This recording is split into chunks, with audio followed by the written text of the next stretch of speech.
You know that sinking feeling you get when you're scrolling face after face, profile after profile? People use the same two words for it: exhausting and dehumanizing. Well, now there's a study that proves that there's also a spiritual cost to scrolling through many digital profiles. It makes you less grateful and more cynical at the same time. I've been saying for a while now that matchmakers should not accept digital profiles as a normal part of courtship. It not only affects our decision-making process, but also affects the relationship negatively later on.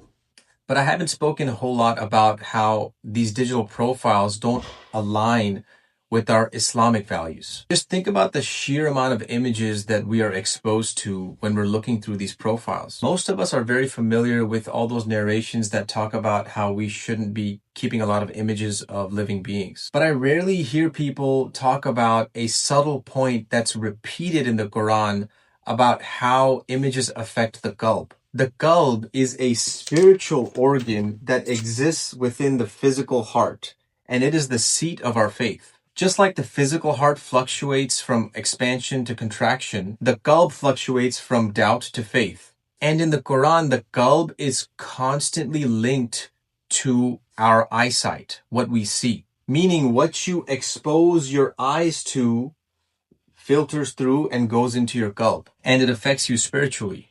In the modern age, we see more images in one day than most of humanity saw in an entire lifetime.